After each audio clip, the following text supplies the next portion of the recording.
Hey, buddy, watch this.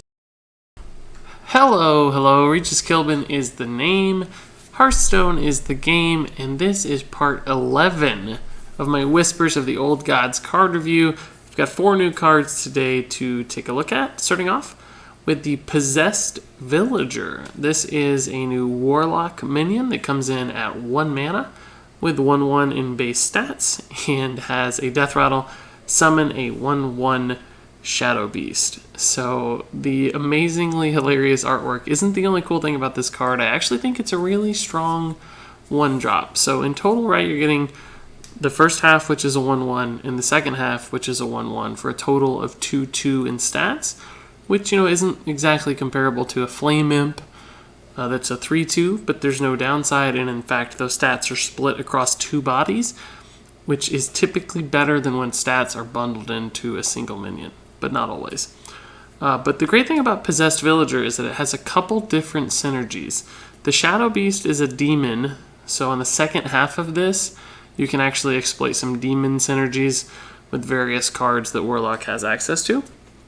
But also, just because of the way this is structured and the resources in it are split, it's a much better than a card like Argent Squire, which is sort of a double 1/1 just because the shield kind of counts as an extra body.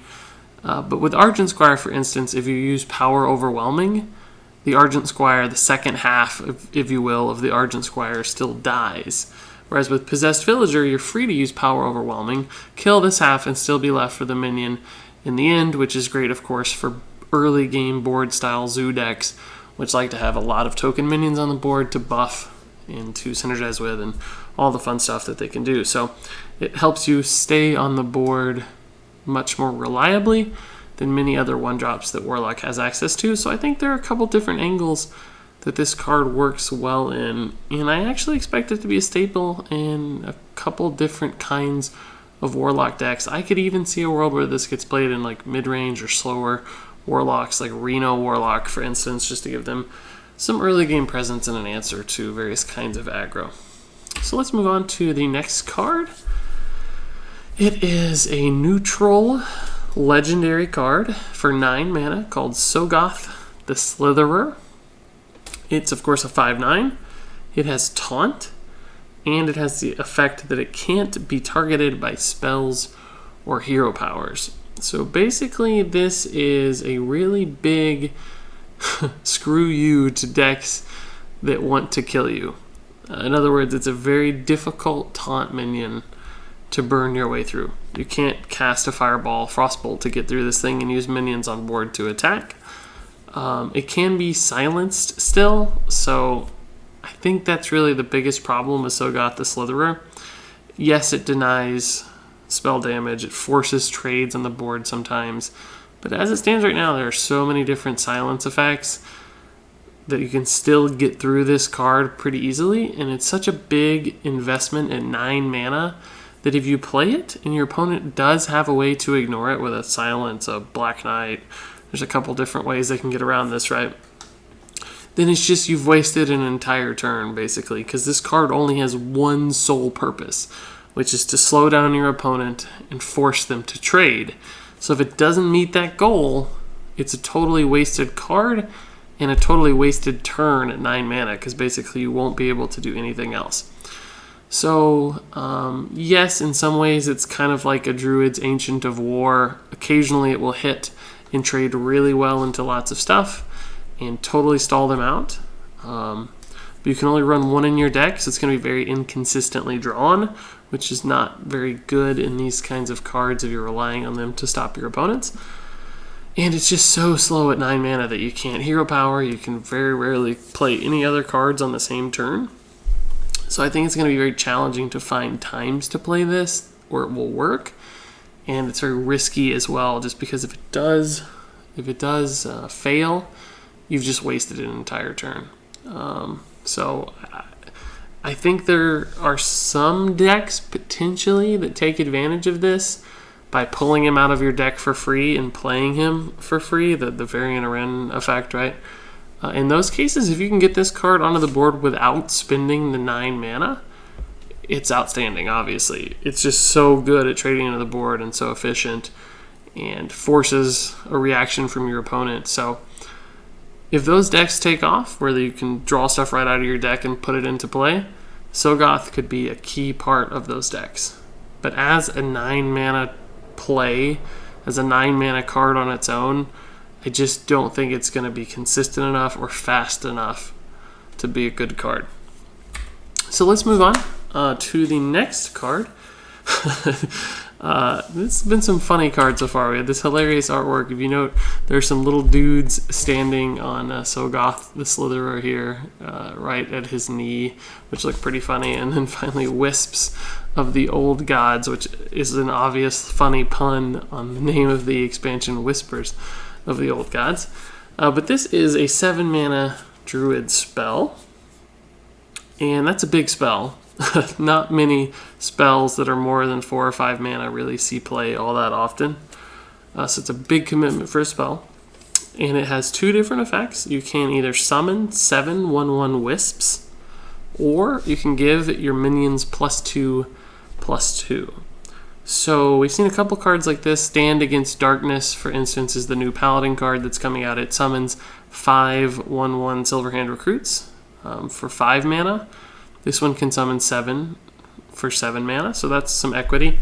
Muster for Battle is kind of a similar effect as well, right?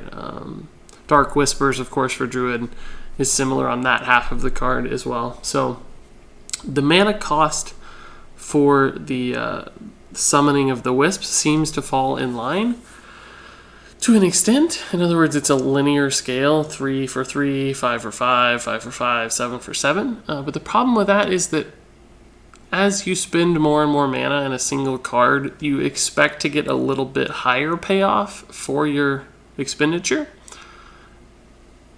Of course, you can't summon more than 7 minions because the board only holds 7 minions at a time, so that doesn't work. So I think if this was a 6 mana cost card, it would make a little bit more sense as far as mana efficiency is concerned. But it is what it is. It's 7 mana, so it's a little expensive in that regard. Plus, as I mentioned, you can only hold 7 minions on a board. So this is only good if your board is already empty. If you've got a couple minions, you're already reducing the efficiency of this card, which is probably why it has the second half of the choose one options. Give your minions +2/+2. So to gain total stats here, you'd need 4 minions on the board to get 8/8 in stats from the +2/+2 buff. If you have 3 minions, you get +6/+6. Of course, one advantage of the buff is that you're giving that +2/+2 charge in essence, because likely those minions will be able to attack the turn you cast the spell. So that seems like the more efficient and more effective half of the Wisps of the Old Gods effects, the +2/+2 buffs. But the problem with that part is that there's a card that does that already called Cenarius, the 9-mana Druid Legendary, that plays a 5/8 body and buffs all your minions for +2/+2 if you want it to. And it costs 9 mana, so you're getting basically a free 5/8 body for 2 mana if you play Cenarius over Wisps of the Old Gods. Of course, it is a minion. This is a spell. There are some differences. But when you just break this card down into the different pieces and start to compare it to other stuff, it feels like both effects are actually pretty poor. They don't really hold up on their own, and it's hard to imagine scenarios where they're good.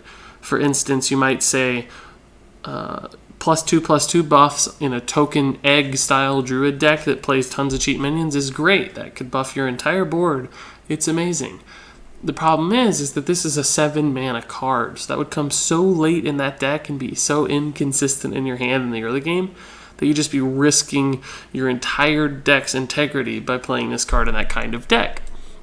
In slower decks, you can just run Cenarius or a big minion, something that's a little bit more consistent. So summoning 7 1/1s is so weak to any whirlwind effect. So many area of effect plays can negate this instantly, much more efficiently. So I don't see a home for this kind of card.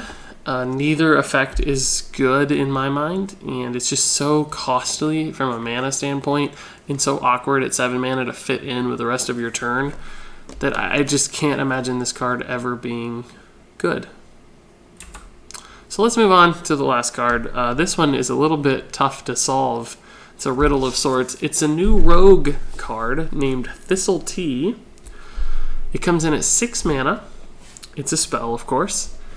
And it has an effect, draw a card. When you draw that card, you add 2 extra copies of it to your hand. So essentially you're getting 3 total cards out of the deal for 6 mana. So if you think about, other card draw effects, particularly Sprint for Rogue, you're drawing 4 cards for 7 mana. In that regard, Thistle Tee seems a little bit inefficient just because you get 1 less card for 1 less mana. Paying the extra mana doesn't seem that bad for the extra card, in other words.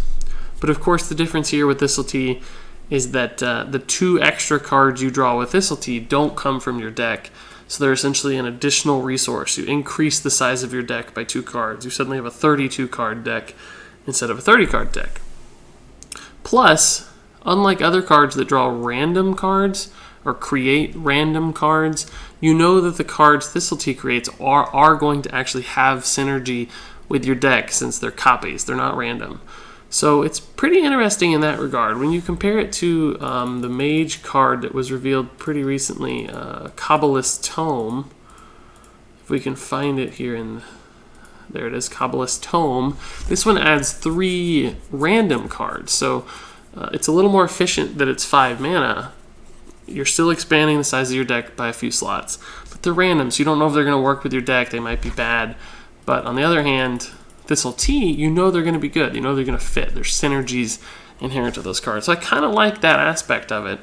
The problem, of course, with Thistle Tee is that depending on the kind of deck you're running and the mana curve that your deck has, if you have a 1-drop, let's say a Deadly Poison, for instance, there's a chance you draw a Deadly Poison and copy your Deadly Poisons. So in other words, you're getting lower impact cards when this card, Thistle Tee, is designed to make you better in really long games that might play into fatigue. Certainly it's designed around mill-style rogue decks as well because there's a lot of synergies there. So you take a big risk if you draw one of your cheap, inefficient cards that doesn't generate those resources that you need. Now, of course, if you Thistle Tee into Cold Light Oracle and that's central to your mill-style deck, you're going to be pumped. That's going to be a huge play. Same thing with, say, an Anti-Keelbot or any of the other awesome cards that Mill Rogue runs to do its things. You're going to be super happy that you got extra versions of those. But sometimes it'll be a whiff, right? You'll draw into a preparation when you don't have any spells in hand. So suddenly you'll have 3 preparations that you can't use. So I think there's some promise with Thistle Tee. The numbers add up. The math and the efficiency are there to make this card reasonable.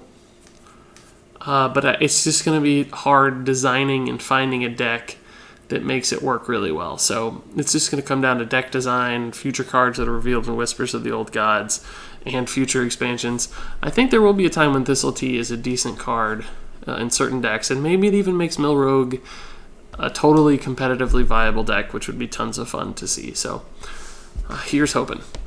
And that wraps it up. That was Thistle Tee, Wisps of the Old Gods, Soggoth the Slitherer, and Possessed Villager. All in all, maybe a couple good cards, a couple whiffs perhaps as well, but a fun and interesting set nonetheless. So if you have any comments or questions on these cards, I'm happy to hear your thoughts and your discussion, so feel free to leave a comment. Appreciate you taking the time to review some Old Gods cards with me, and until next time, game on.